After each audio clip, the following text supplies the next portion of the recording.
that many of our colleagues wanted to be here with us, but we had to limit participation for a variety of reasons.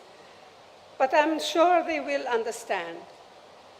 And not being here does not in any way devalue the role they are playing in our organization.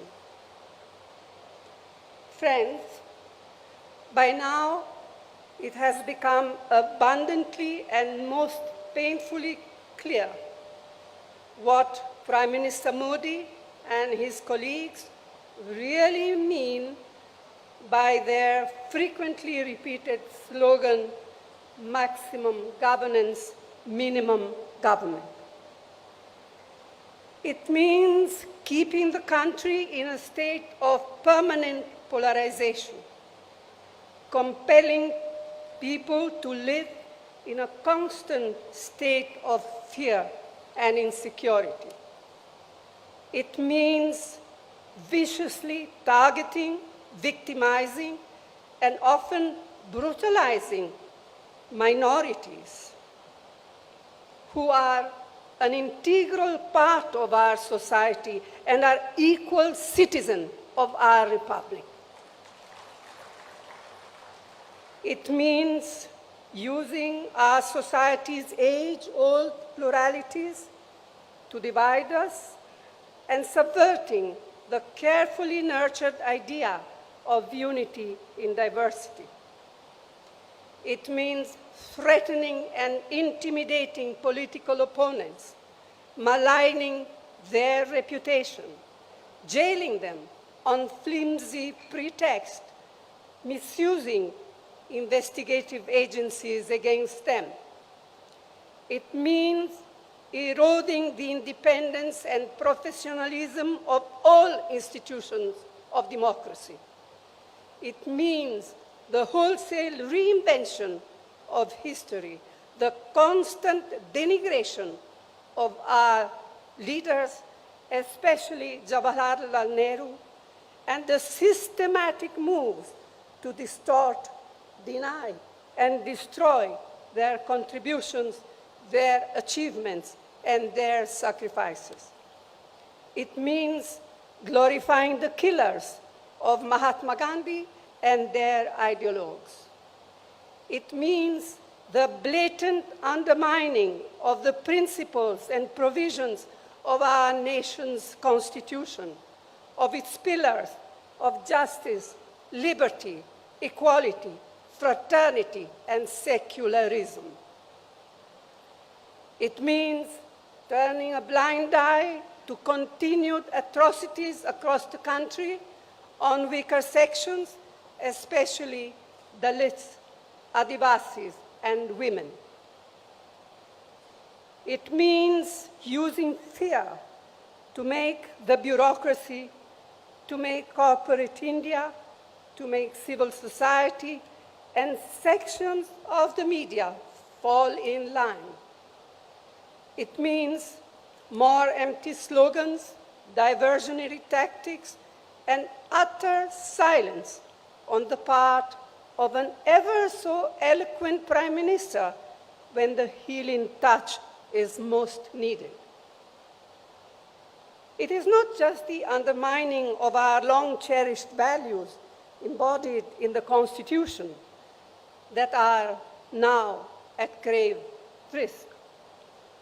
The fires of hatred and discord that are being ignited have taken a heavy toll on people, on their lives. This is having serious social consequences, much more serious than we can even imagine. The vast majority of Indians want to live in an atmosphere of peace, of amity and harmony. The BJP, its cohorts and surrogates, want to keep people in a state of perpetual frenzy and conflict. They constantly provoke, instigate, and inflame. We have to combat this growing virus or divisiveness that is being maliciously and mischievously spread. This we must do at all costs.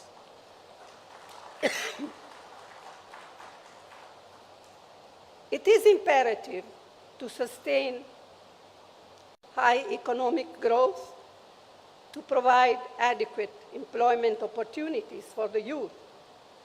We must generate revenues needed for the welfare programs and improve the standard of living. But the worsening environment on social illiberalism and bigotry shakes the very foundation of economic growth. Starting with the disastrous demonetization on November 2016, the economy has been at a steep downslide. A large majority of MSMEs have been crippled. Unemployment has risen alarmingly, and for the first time, it appears that vast numbers of people have simply given up hope of finding jobs. Whatever support the central government has been able to provide in the past 2 years to people has been on account of most of the UPA programs, and to name just two of them, the Mahatma Gandhi Narega, the employment scheme, and the National Food Security. The sheer tenacity of farmers and their organization compelled the Modi government to repeal the 3 black laws. The Congress Party stood by them steadfastly throughout their long struggle, both within Parliament and outside. But the promises made by the Prime Minister to the farmers when they withdrew their agitation have yet to be fulfilled. Meanwhile, it looks as if procurement of wheat this year will fall steeply, threatening the very foundations of our national food security program. Prices of essential items of mass consumption, like cooking gas, cooking oil, pulses, vegetables, fertilizers, petrol, and diesel, continue their upward march, placing an intolerable burden on crores of families. Public sector companies built up with such careful planning with economic and social objectives in mind by earlier Congress government are now being privatized with a vengeance and to a chosen few.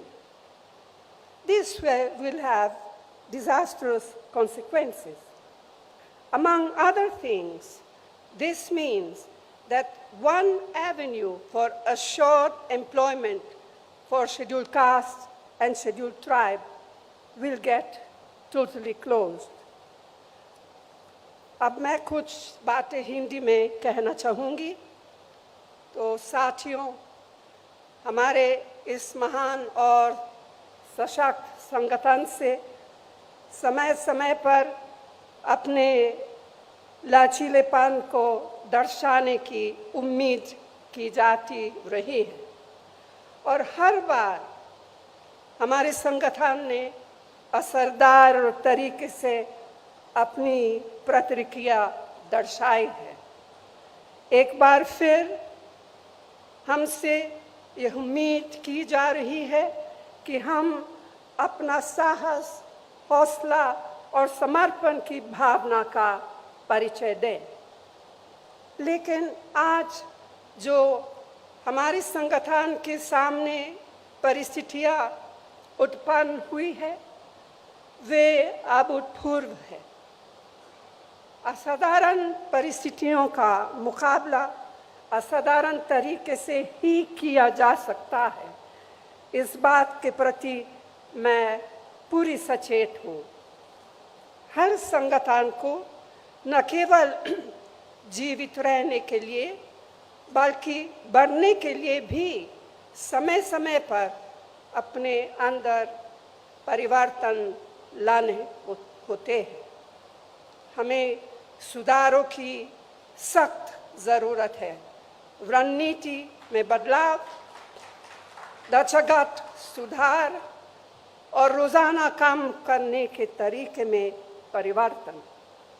एक तरह से यह सबसे बुनियादी मुद्दा है, लेकिन मैं ये भी जोर देकर कहना चाहती हूँ कि हमारा पुनरुत्थान सिर्फ विशाल सामूहिक प्रयासों से ही हो पाएगा, और वो विशाल सामूहिक प्रयास ना टाले जा सकते हैं, न ही टाले जाएंगे। यह शिविर इस लंबे सफर में एक प्रभावशाली कदम है। हमारे लंबे और सुनहरे इतिहास में आज एक ऐसा समय आया है जब हमें अपनी निजी आकांक्षाओं को संगठन के हितों के अधीन रखना होगा। पार्टी ने हम सभी को बहुत कुछ दिया है। अब समय है कर्ज उतारने का। मैं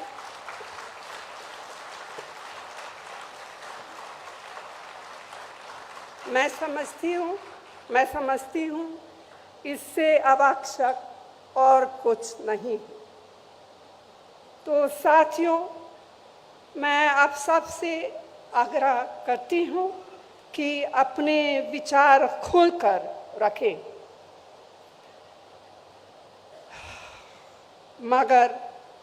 मगर बाहर सिर्फ एक ही संदेश जाना चाहिए: संगठन की मजबूती, दृढ़ निश्चय और एकता का संदेश। यह निश्चय बरकरार रखना होगा। हाल में मिली नाकामयाबियों से हम बेखबर नहीं हैं, न ही हम बेखबर है उस संघर्ष से या उस संघर्ष की कठिनाइयों से जिसे हमें करना है और जीतना है। लोगों की हमसे जो उम्मीदें हैं उनसे हम अनजान नहीं हैं। व्यक्तिगत और सामूहिक रूप से यह प्रण लेने के लिए हम एकत्रित हुए हैं। हम देश की राजनीति में अपनी पार्टी को फिर से उसी भूमिका मिलाएंगे जो भूमिका पार्टी ने सदैव निभाई है, और जिस भूमिका की उम्मीद इन बिगड़ते हुए हालातों में देश की जनता हमसे करती है। हम यहाँ पूरी विनम्रता के साथ आत्मा निरीक्षण तो कर रहे हैं, लेकिन आज हम तय करें कि जब हम यहाँ से निकलेंगे तो हम एक नए आत्मविश्वास, एक नई ऊर्जा के साथ और एक नई प्रतिबद्धता से प्रेरित होकर निकलेंगे। आप सबको बहुत बहुत धन्यवाद। जय हिंद।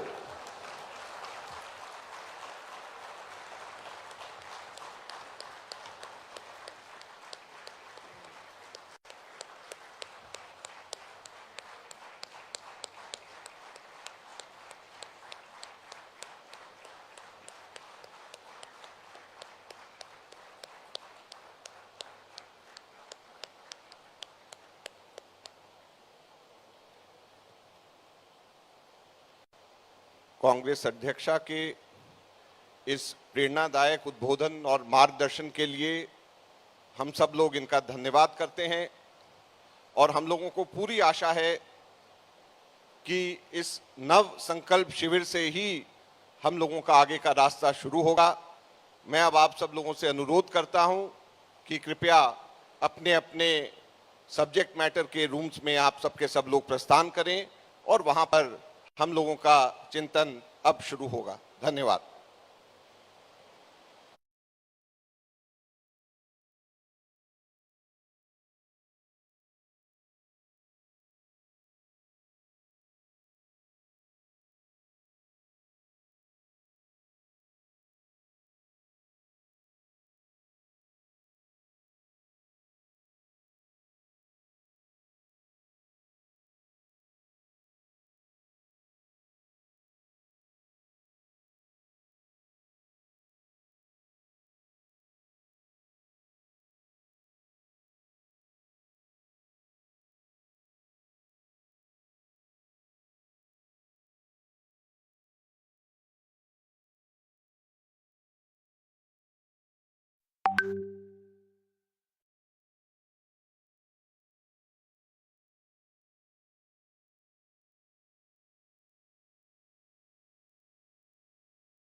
करण्याकरता कर्ज दिलं जातं. साहेब, आज जर बघायला जा, भारतीय अर्थव्यवस्थेमध्ये सहकाराला एक अनन्यसाधारण महत्व आहे. आज अर्थव्यवस्थेमध्ये बघायला गेला तर पहिल्यांदा आपल्याला